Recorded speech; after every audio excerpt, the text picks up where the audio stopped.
Thank you, Arun, and a very good morning to everybody who've taken the time to join this event. I'm privileged to chair and moderate a very distinguished panel. I'm sure the speaker bios are there with you, so I won't spend too much time. There is Manish on the left, followed by Mukul, Samir, Siddhartha, and Satya. So we have two entrepreneurs and three investors in the panel. I thought I'll just take 2-3 minutes to set the context, which Arun talked about. Will China be the cause of 2016 going the 2008 way? You know, in these conferences, we like to have such dramatic themes.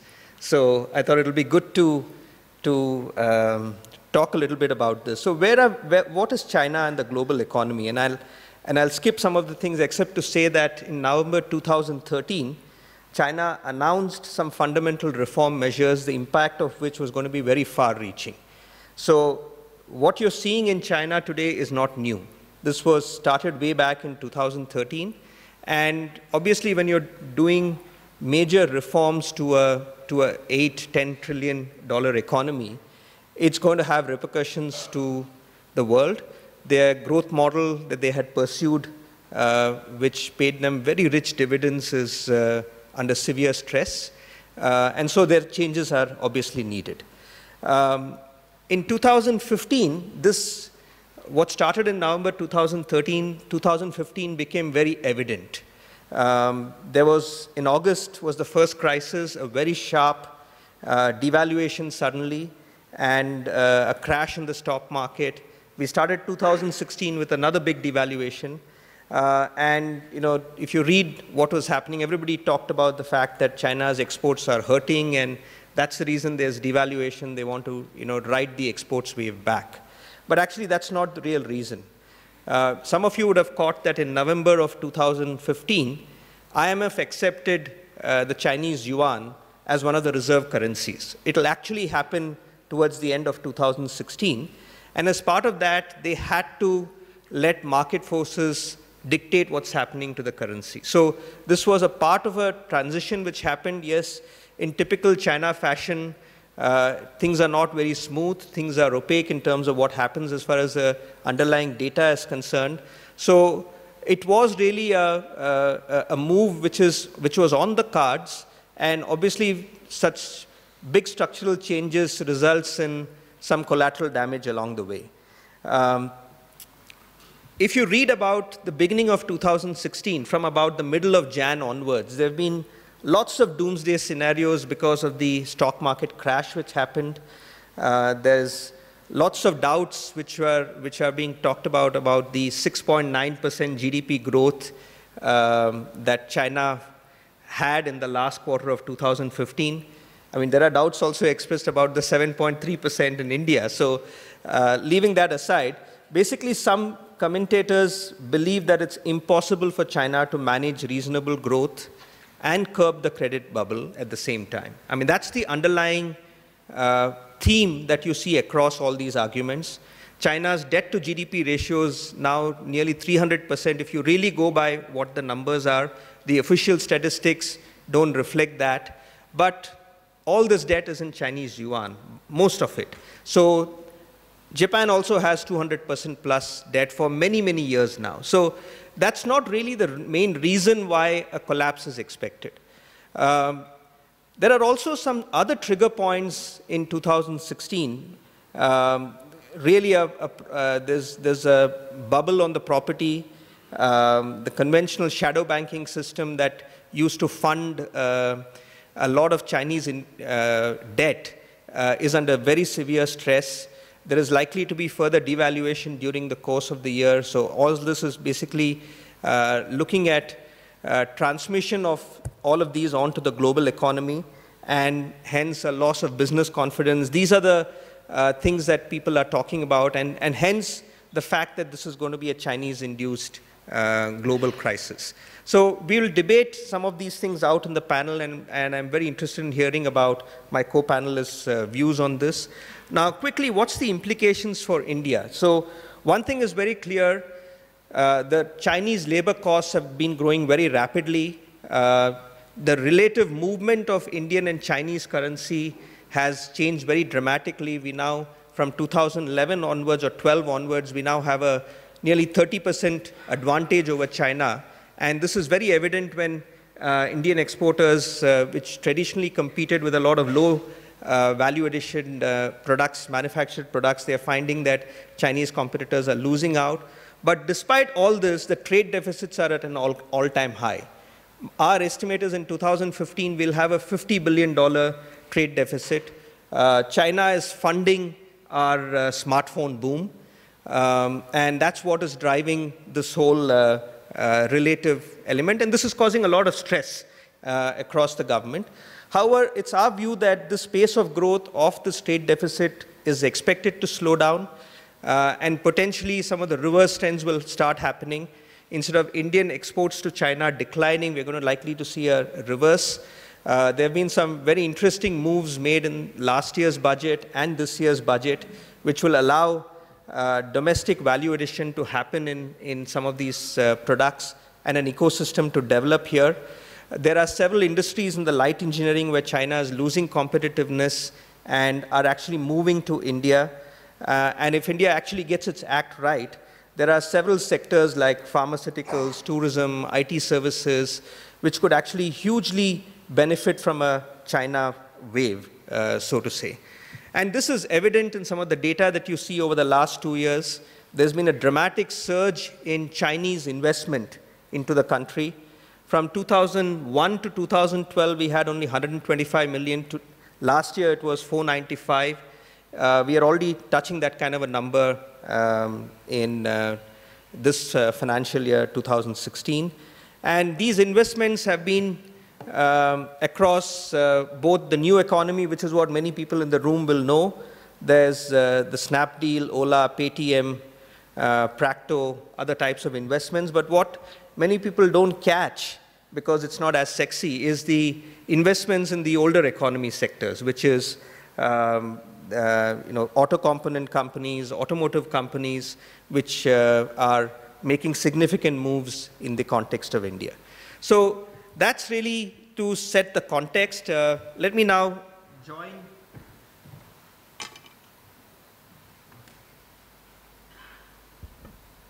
So we have therefore seen in the context of this, the big picture questions that we are really looking at is, will China and some of these factors impact 2016?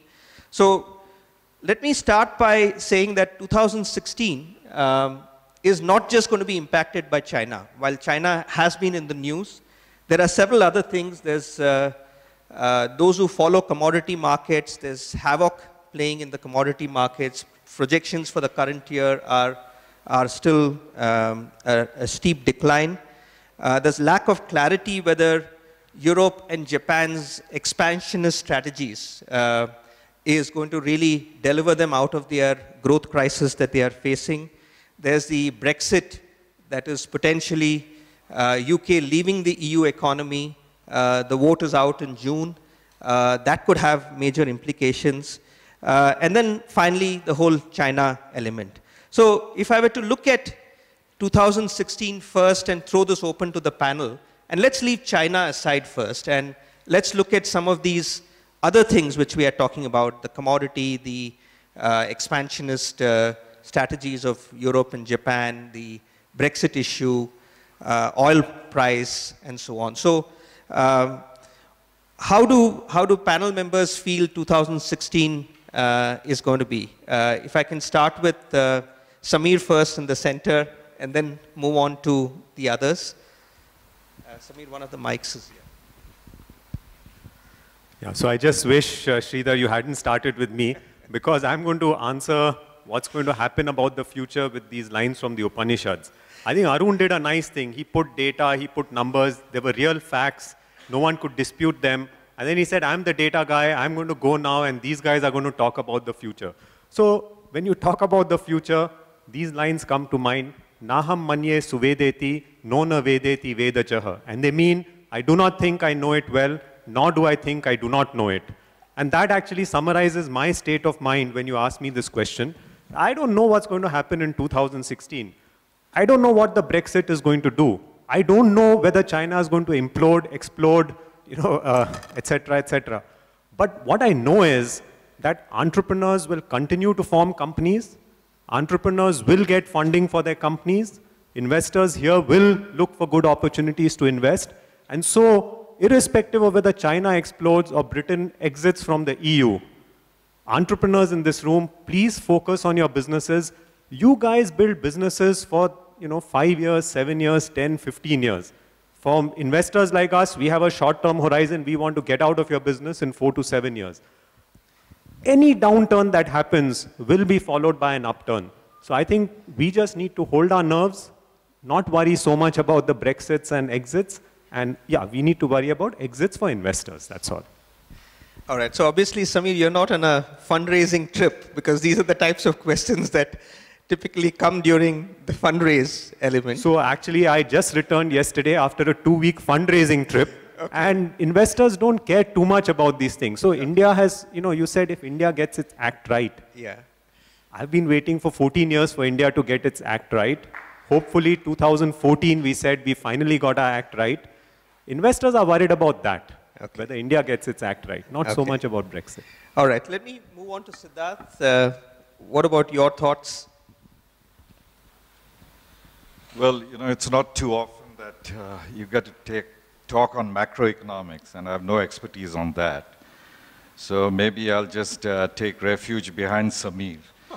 But on a more serious note, I think, you mentioned commodities. I think one of the things I feel is what you see today is really a decartelization that's happened in the oil market, which is basically you have among the 4 largest producers, which is Venezuela, Russia, Saudi Arabia, and Iran now being integrated into the mainstream means that you really have a decartelization here.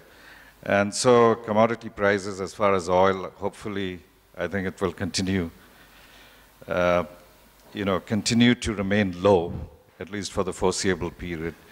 And if I believe some of the economic forecasts, that the period is probably 2 to 3 years. In terms of China, I think, one can always paint a doomsday scenario and say, is this 2008 or is this 1997, the Asian flu? I think China has certain mitigants. If you look at China today, it has a buffer of, it doubled its forex from 2008 to 2016, so it's roughly about $3 trillion or thereabouts.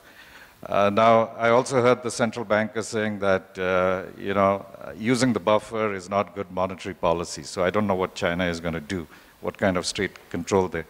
The second thing is that 2008 was very much Western financial system breakdown, and they were all very interlocked. So the first report you had was from Iceland. Who would have believed that Iceland would be the first to report on that? I think the China financial system is not as interlocked to the Western financial system. In fact, the Western financial system is very dependent on China rather than the other way around. So what's going to happen is that, it's going to show up in the balance sheets of corporates, corporate China. And how they camouflage that for how long, that's the big question. Thanks. Yeah. Mukul, thoughts from you before I move to the entrepreneurs? Sure. If I could speak from a global perspective, you talked about 2008. I don't think we've come out of the crisis globally. The policy response, of course, is in some economies, 0 interest rates or negative interest rates in the Western economies, and some fiscal movements in the Western world. And we're paying a price for that because the global central bankers don't have any tools in their toolbox to fight the current global economic slowdown. And just keeping China aside for a moment, we'll talk about China later in the conversation. There is a global economic slowdown today. Global GDP growth is going to come around less than 3%. And so what's the impact of that in India? India is now a globally integrated economy, and what does that mean? It means, India is an exporter. A quarter of our GDP is exported, and exports are down 13, 14, 15%. And that has an impact on India's economic growth. And we could have been growing at 8% and not 6.5 or 7 that we are currently doing. So that's one impact that India is feeling because of the global economic context. And the second thing we're talking about is foreign investment. There are two kinds of investment, as you know. There's FDI, where India had a very strong year in 2015, and then the second is FII. And while FDI is more desirable than the portfolio investment in the stock market plays a really important role for India because it's an avenue for corporations to raise capital. And many corporations in India are over-leveraged. And if the equity markets are closed or not robust, that avenue is shut down. Our financial system, as everyone knows, is seriously challenged. And banks really don't have the opportunity today to raise money in the capital markets. And what has happened is that there's a global slowdown, and particularly foreign investors have lost their appetite, I think on a temporary basis, for emerging markets. And India is part of the emerging markets. India is probably the best emerging market in the world right now for various macroeconomic reasons. But a lot of the foreign money that comes into Indian stock markets comes as part of ETFs, which are multi-market exchange-traded funds. And automatically, Indian equities are bought. And I think these two are the most profound things that are going on with the Indian financial system, where India is suffering because of the external context. But having said that, there's also a lot of things which are being talked about Indian exports, although there's been a secular decline. A lot of this is also driven by the fact that there's been decline in commodity prices. Nearly a third of our exports is, many people don't know, is oil and oil-related products by Reliance, and that's had a very significant impact as well.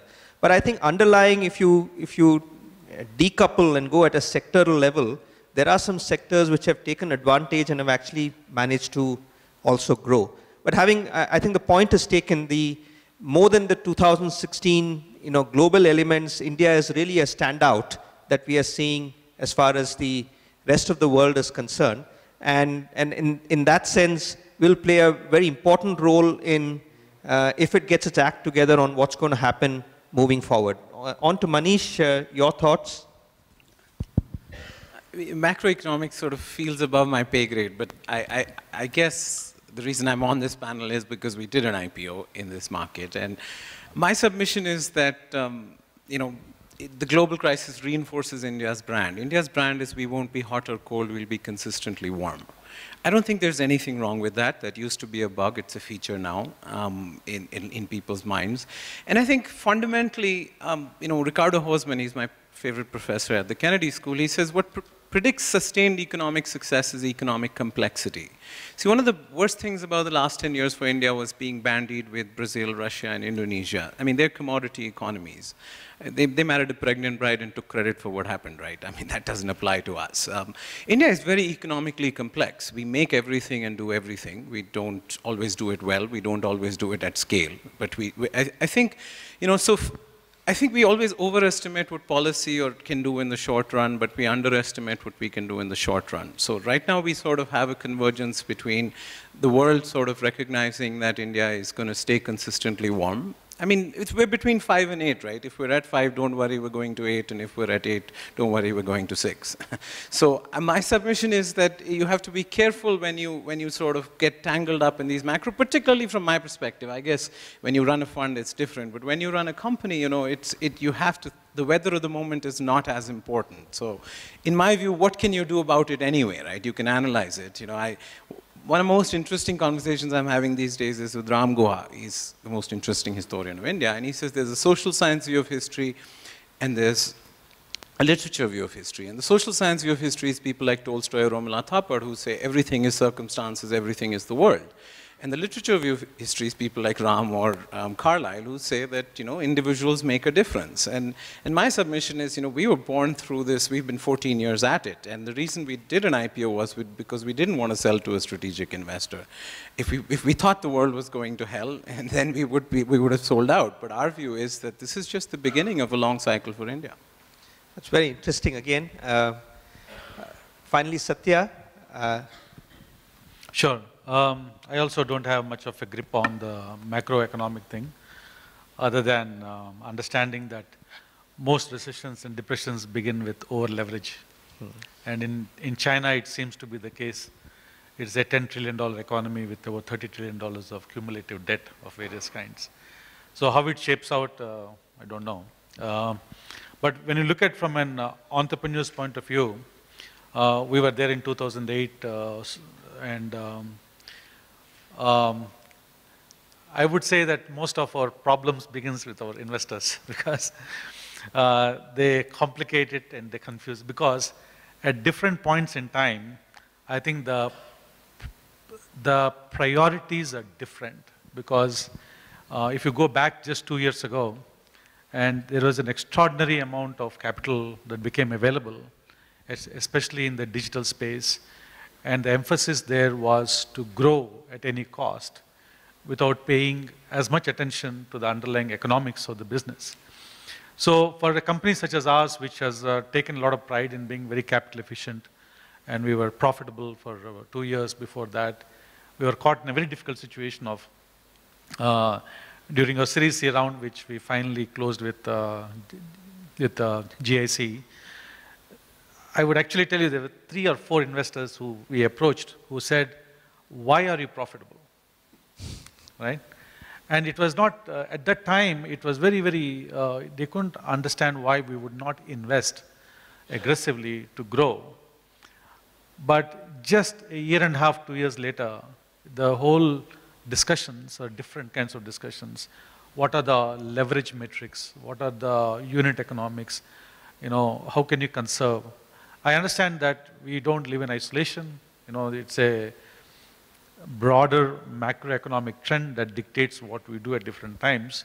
So the difficulty is in terms of changing the way you operate, right? And I think which is where a lot of companies, they lose the whole anchors around which they run the business. So I think what happened in 2008 was we quickly had to switch gears in terms of looking at every cost and looking at whether every cost has an ROI or not. And I think the same thing will happen. But the great thing about India is that, so much of headroom is available for, especially in the digital space. Sulekha operates as a platform for local services. Local services, by various estimates, is a $200 billion market, right?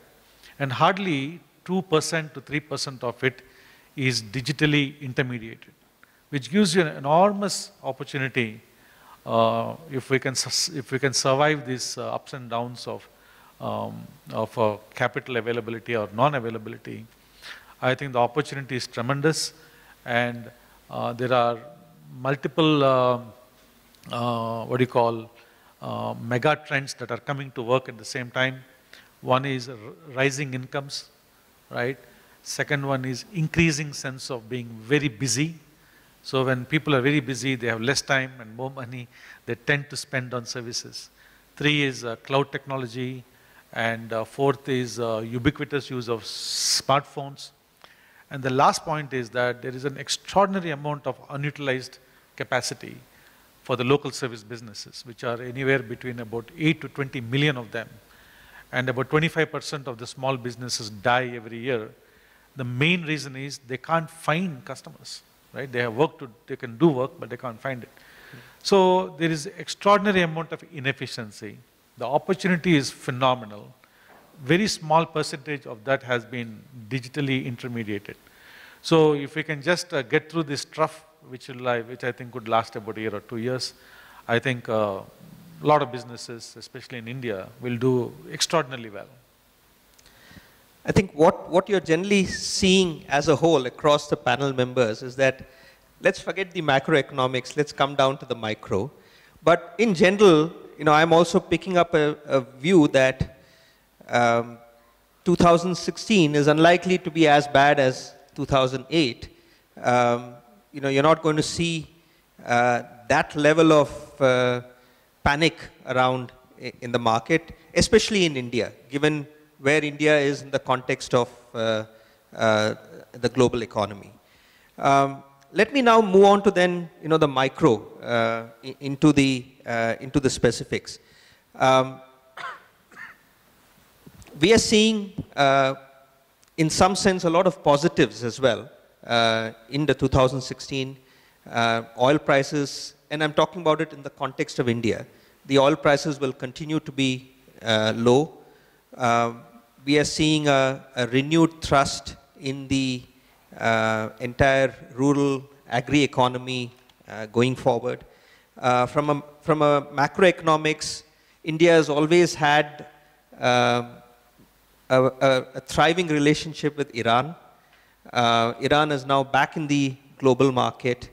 And lastly, the US economy, again, based on the latest job reports that you've seen, is doing extremely well.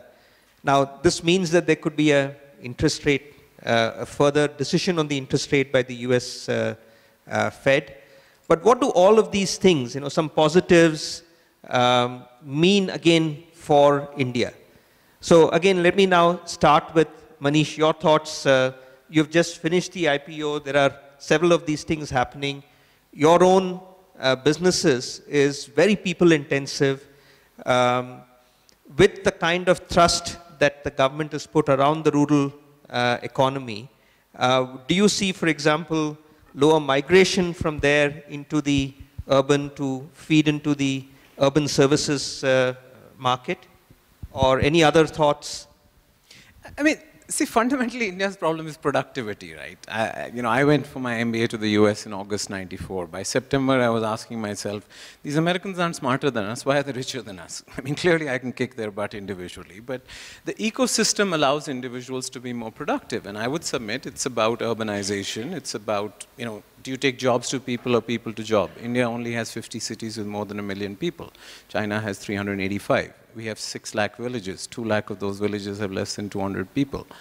It's about formalization. We have 63 million enterprises in India. 12 million don't have an office or an address. 12 million work from home. Only 8.5 million have a tax registration.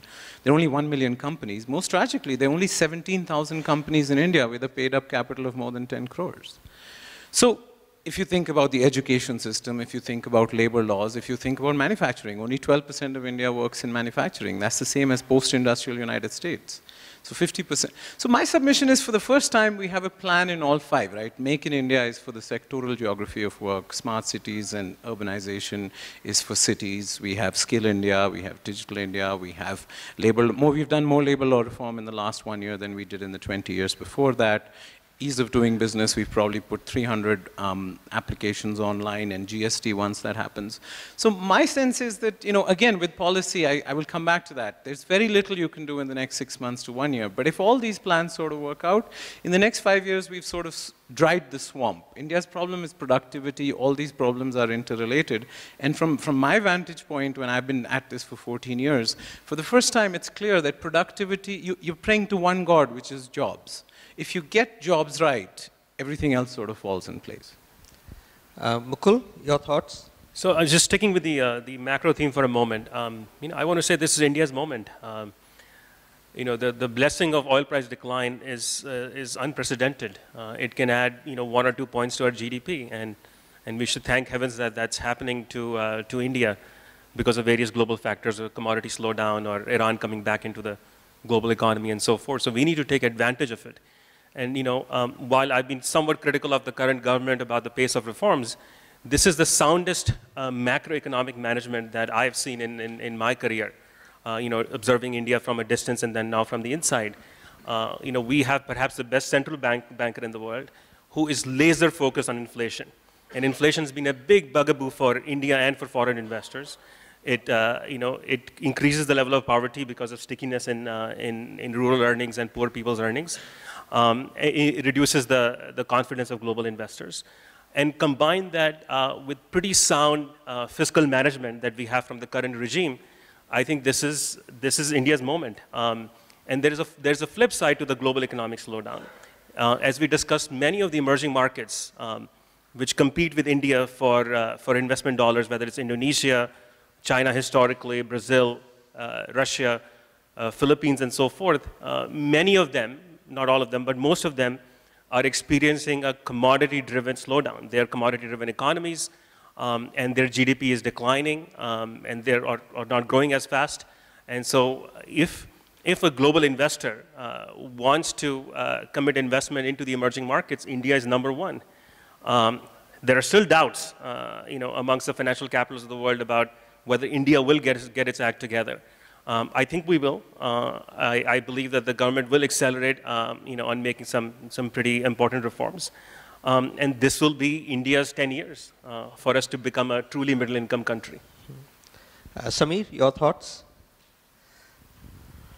So actually, I share Mukul's optimism about what's happening in India and the fact that I think India's time has come.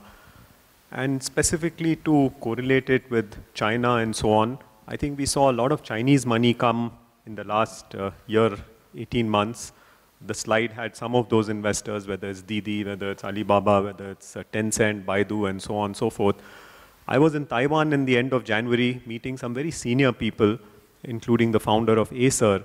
And what I heard from them is that India is coming onto their radar very strongly. So I won't be surprised if Indian venture funds have Chinese LPs now going forward. I think typically we've only had US, European investors. Of course, domestic capital is becoming available. As I said, I won't be surprised if Chinese LPs come into Indian funds. Chinese funds have already started coming into Indian companies, and that's had a positive effect. Luckily for us, speaking as a universe of one of our companies got acquired by another startup which was funded heavily by Chinese money. So that's, I think, a positive for entrepreneurs in the ecosystem. So overall, sharing Mukul's optimism that I think we are getting our macro act right, and the fact that money from China, because probably there aren't adequate profitable avenues to deploy it in China, is coming to India. I see these two as very positives for the micro system. Very interesting. Siddhartha, your thoughts? There was a recent, I think, book by T.N. Nayanan, which was The Turn of the Tortoise. So that kind of sums up that, this is India's opportunity in some sense. And what I quote him, what he said was that India is one of the largest business frontiers to be conquered. So to that extent, I'm optimistic about it. But, as Samir mentioned, we have been waiting for things to happen for the last 14, 15 years. I think there was a lot of optimism in 2000. And I think we have debated for too long this, what India should focus on, whether it should be a services economy, whether it should be a manufacturing economy. And I believe that luxury is only left to the post-industrial economies, which can really focus on services sector. We have to be balanced across manufacturing and services, and Manish is absolutely right that productivity depends on the ecosystem that you created. We have not created the ecosystem, the perfect ecosystem for manufacturing, and that's why we rule out the possibility of being a manufacturing economy along with a services economy. That's something that needs focus. And that's my belief, because I don't think the services economy is going to provide the kind of employment across all spectrums of our society. So we have to be more focused on the reforms that will enable kind of the manufacturing economy in parallel. And this is India's opportunity, because clearly in terms of, while cost of capital is going to continue to be a deterrent, but if you look at the cost of labor, clearly we have some advantage over China. And I think even in terms of global supply chain, because of the concerns about China, India should be part of that global supply chain as a second source. Satya? Sulekha is focused on the services economy, and we are very optimistic in terms of what are all the things that are possible to be done. Because I think India is also transforming from a low-trust society to a medium to high-trust society. And I think that has a lot of implications, because it lubricates the wheels of commerce when you have a high-trust society. And you can see the example of Uber is a great example of how within a span of just a year or 2 years, we just make this whole thing efficient. Several times my kids and I have left my wallet or the phone in the car and people come back and give it to you, right? So there's a lot of professionalism that is coming into the service sector, and the feedback loop and technology and the smartphones are creating a platform to create mutual trust both between businesses and users. So there is a lot of opportunity that exists in India. But everybody seems to say Uber for X. At the same time, there are several challenges in the services one. For example, everybody says Uber for X for everything, right? But Uber is a different beast altogether because it is characterized by urgency of the need, the frequency of the need, low cost of the service, low touch. You really don't care who the cab driver is, right? And also it is a commodity need. So several things are there for Uber for both users and customers and the cab drivers to be on the platform and go back to the platform. The same thing doesn't exist for a variety of other services that are there, primarily because in India there is also a very powerful incentive to stay off the platform, because for many of the services that people consume, neither the user pays the service tax as we should, right? Nor does the service partner report that as income. So there is a lot of incentives to stay off the digital platform. So those challenges exist. But despite those challenges, I think the opportunity to connect the right user, understand the right need to the right business partner, and to create the transfer of money, which is what gross domestic product is all about. I think that opportunity is tremendous, truly fantastic. Thanks. So what again, you see a general thrust that the three investors are going to open their pockets. They're very bullish about India. So entrepreneurs in the room, you know what to expect as far as 2016 is concerned. The two entrepreneurs, again, are hugely positive about the changes that have happened and the focus of the current government and an optimism around getting the whole act together. I wanted to again bring this group back into one of the themes, which is and which was touched upon by you, Samir, on the advent of Chinese money coming into India. I think while most people in this room, and I talked about it when I presented that slide, is what is known as a lot of the investment which have come into the new economy businesses. But what is under the radar is the fact that Photon, which is the largest truck company in India, has now, in China, has now come and set up facilities in near Pune. And there is SANY, which is the second largest construction equipment company in China, is now coming to India. I'm aware of, India has the largest two-wheeler market in volume terms. All the alloy wheels which were used in the two-wheelers were all imported from China.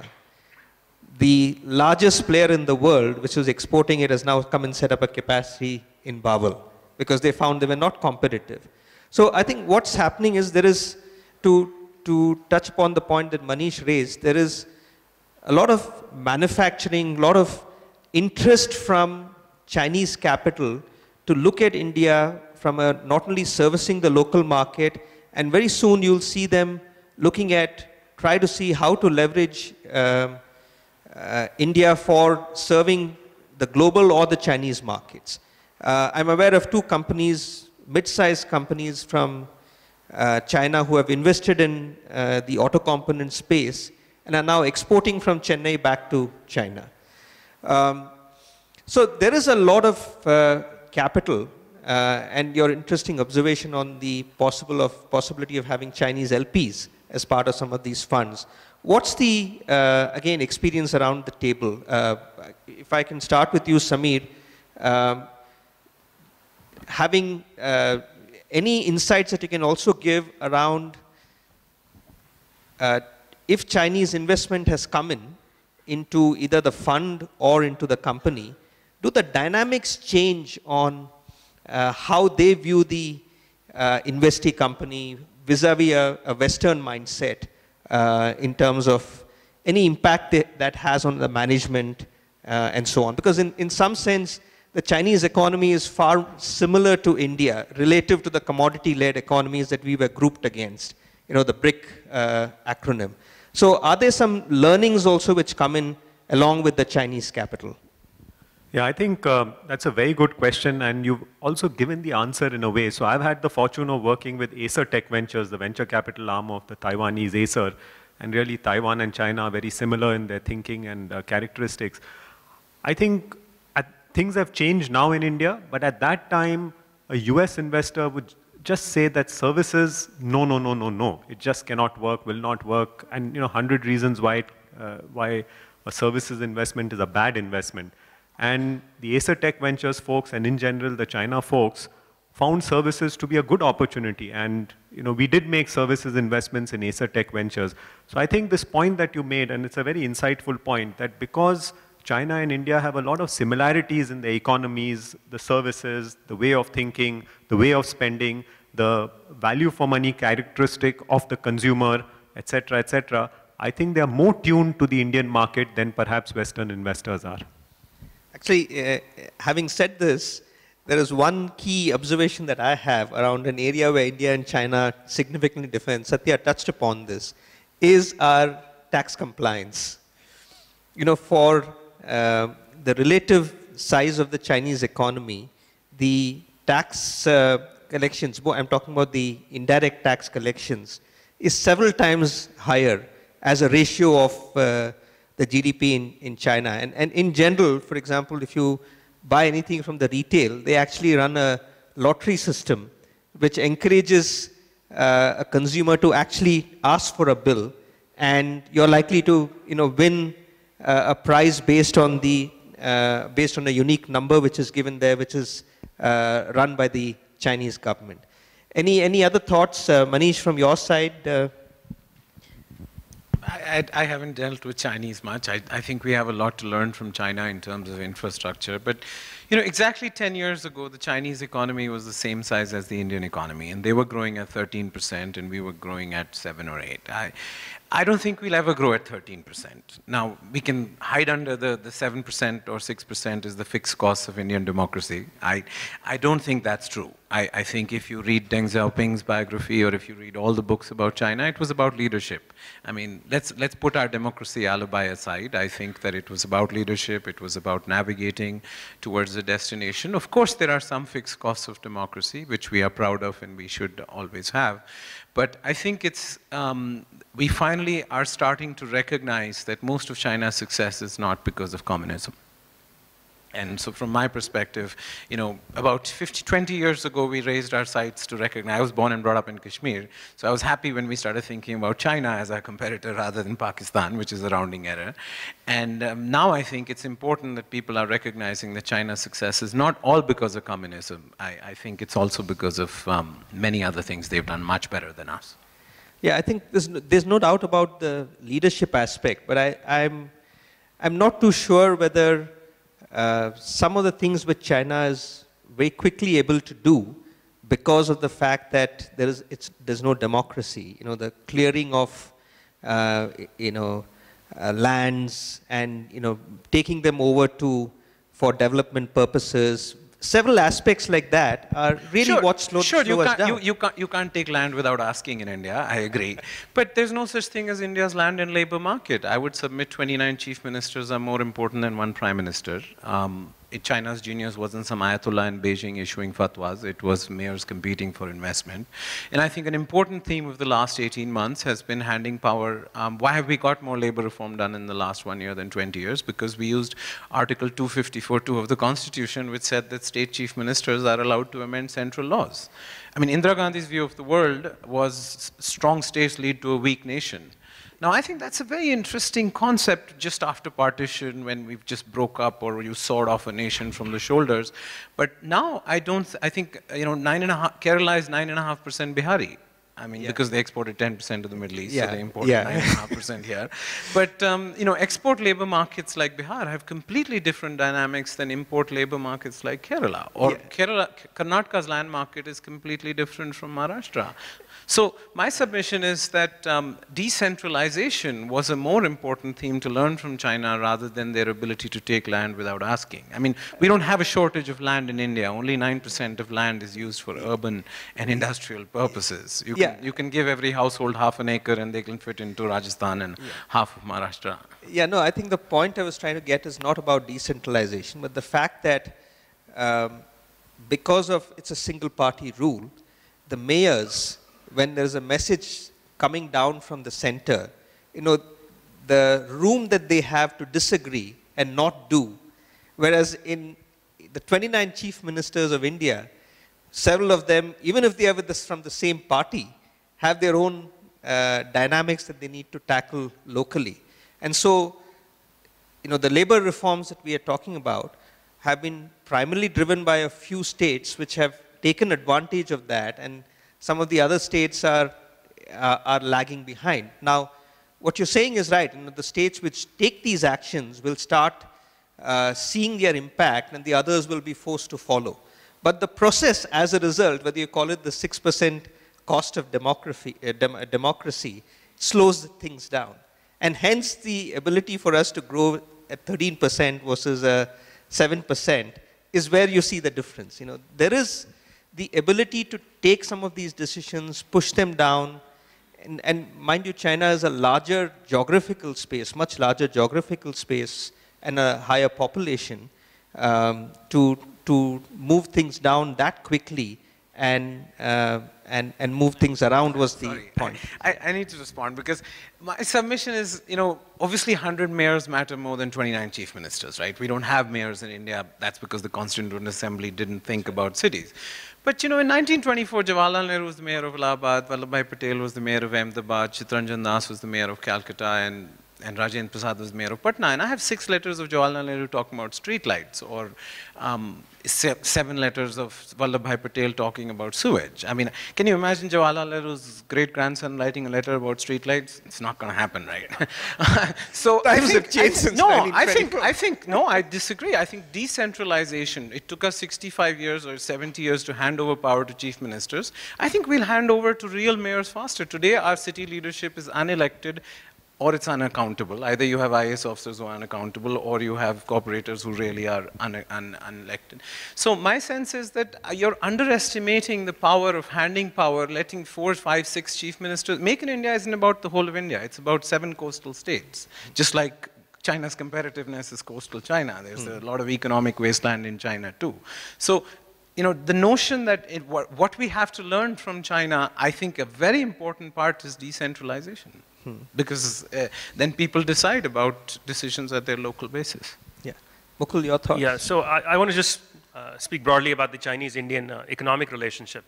There's some bad news there and there's some opportunity there. Your slide showed that China put in about $500 million in FDI in India and nothing in the stock market. And that $500 million constitutes about 1% of India's FDI. And with China, we're talking about the 2nd largest economy in the world, and only contributing $500 million. To me, in some ways, that's bad news that we failed to get the Chinese excited to invest in India.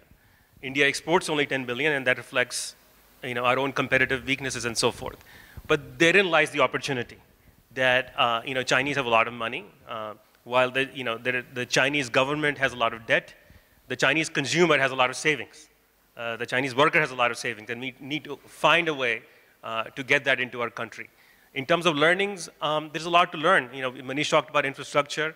Their factories are world class. They have economies of scale, and I wish we had that kind of stuff in India, and it will happen over time. So those are my 2 points. And so increasing India-Chinese economic partnership is a great opportunity for the future. Actually, a very interesting point. The 1% of our total FDI, China invests roughly about 18 to $20 billion every year outside. But most of those investments are in commodity-led businesses, because their entire FDI strategy was driven by how do I secure commodities for myself. So whether it's Africa or whether it's Australia and so on. When it comes to India, because we are not a commodity-led economy, the dynamic of investing into India, and of course India always had this after effect of the 1962 war, where anything from China we view with suspicion.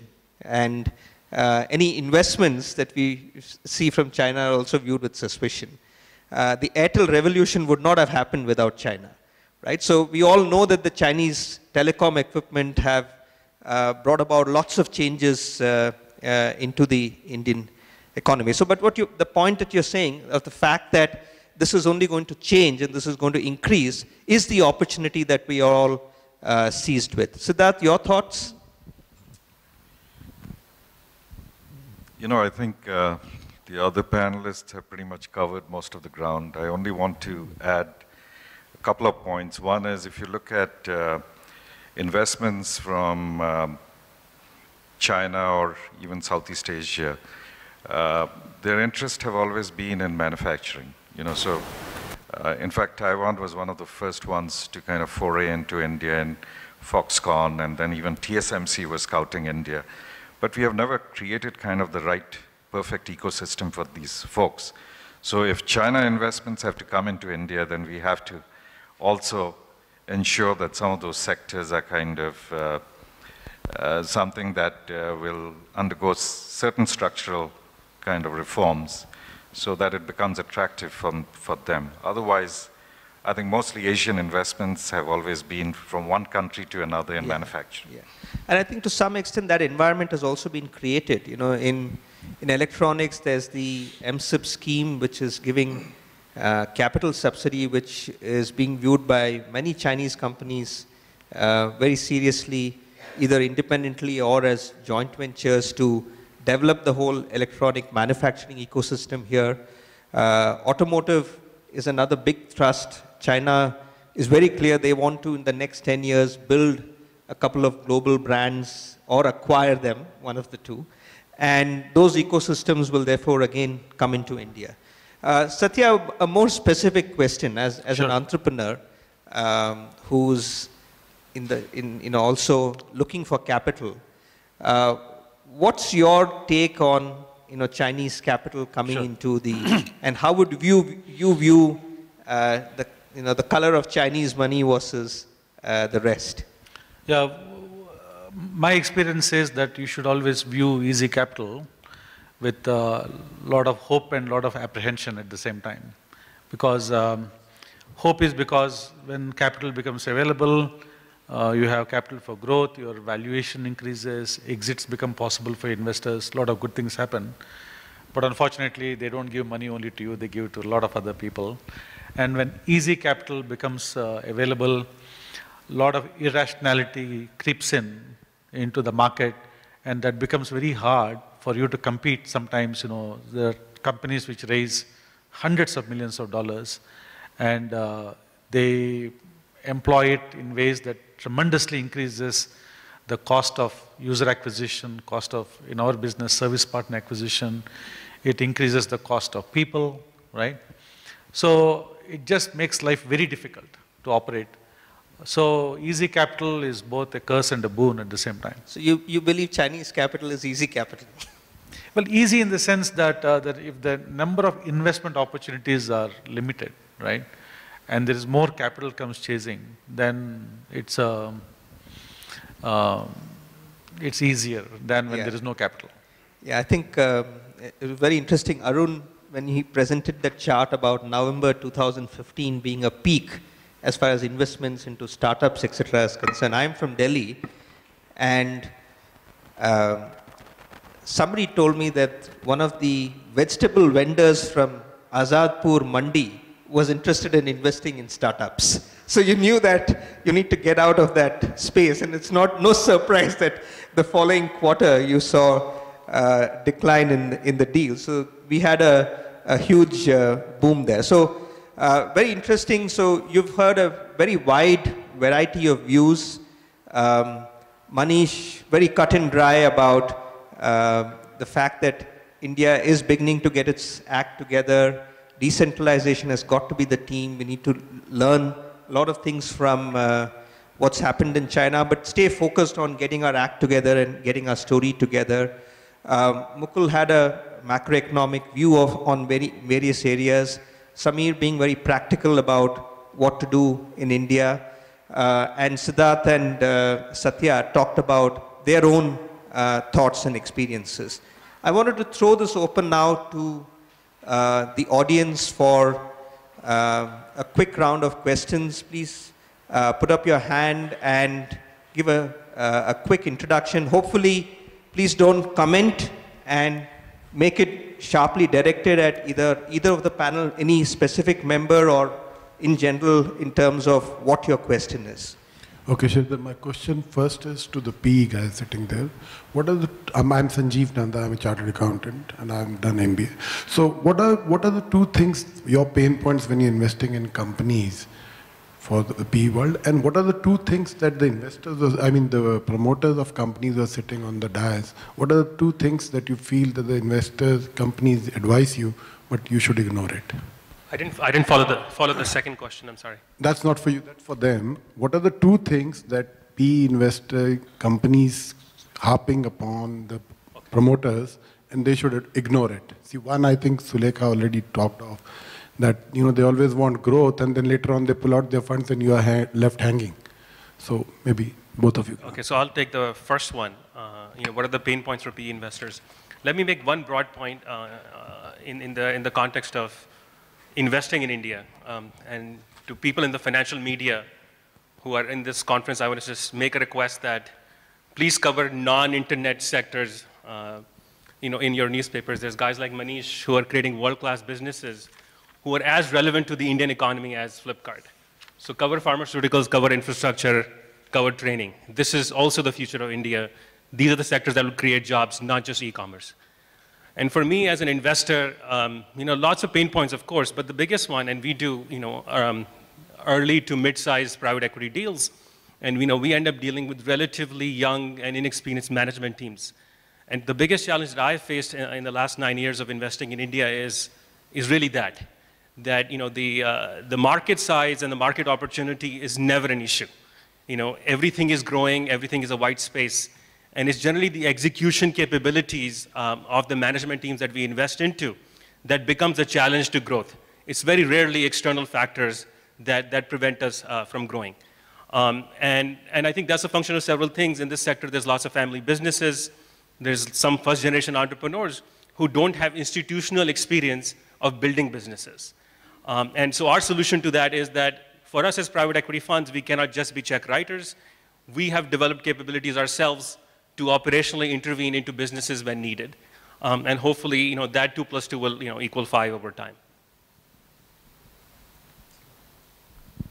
So let me quickly talk of the two pain points that we see when we invest. One is, the point that Satya talked about, too much of capital. I think that affects us investors as well. It leads to an inflation in valuations, which entrepreneurs may be happy about, but we investors are not, because end of the day, exit valuations are capped in India. They're not runaway valuations. So that's number one. Number two, I think the Indian consumer, Indian businesses as consumers are still very wary of paying for software. So they've started paying, they're willing to pay, and I'm a tech investor, so my focus is only on the tech segment, unfortunately. So we find that a lot of our B2B businesses perfect the product here, build it here, perfect here, round off the rough edges, and then quickly have to go overseas. I wish Indian customers would be as quick adopters and as probably liberal payers for technology as overseas customers. Any other questions? Yes, somebody from the back there. Yeah. Good morning, everyone. My name is N.K. Redkar. I'm from logistics industry. So I would like to ask the three investors sitting on the panel that why the investors are not looking service sector as their priority and the manufacturing sector. Because we have a person, Satya, who also had to raise funds for his organization, but it was difficult for him to raise that since he is from service industry. Yeah. My question is to the investors, sir. I think your observation is correct. A significant majority of Indian private equity investing has gone outside manufacturing, also because manufacturing happens to be 15%, less than 15% of GDP. That ratio needs to increase over time. Second is that over the last couple of decades, for the most part, with certain exceptions, manufacturing businesses have not provided returns to investors. And there are various reasons for that. We haven't built a lot of manufacturing businesses to global scale. Generally, manufacturing businesses are not as capital efficient as technology or service businesses. And India, hasn't demonstrated global competitive advantage in manufacturing. So that's the rear view mirror. But that has to change going forward. With improved infrastructure, improved power availability, better quality of entrepreneurs, all that has to change. And in my own investment philosophy, I'm constantly looking for high quality manufacturing businesses which benefit from India's competitive advantages. So, Satya, any comment on how easy or difficult was it for you to raise money? Yeah, it was not easy at all, because what people were looking for was hyper growth, but we did not construct the company for hyper growth with huge losses. We constructed the company for, I thought, was good growth, great growth, between about 30 to 40% per year growth while being profitable. But at that point in time, that particular method of managing did not find great, actually, custom from investors. So that's where the question was coming from, in the sense they assumed that we were conservative, that we were not ambitious enough, we were not aggressive enough, that we were not willing to lose large sums of money and grow at any cost. So, at different times, even with secondary markets, right, there are times when value-based companies are more sought after, sometimes high-growth companies are sought after. So the investment sentiment changes. So sometimes it is hard to, readjust yourself. So it was not easy. It was very difficult. Any other questions? I just wanted to add another point. The situation is a little ironical and paradoxical. When we were in a capital-constrained environment, the entrepreneur actually had to show some hyper-growth projections just to attract capital. Today it's the other way around. With the abundance of capital, it's the investors who are forcing sometimes the entrepreneur to go for the hyper-growth model. So we need some balancing between the two. Hopefully you'll see 2016 to be the year of balance. Thank you. We've got our next time for the next keynote address. I once again thank all the panel members for taking their time. A big hand for all of them. Thank you.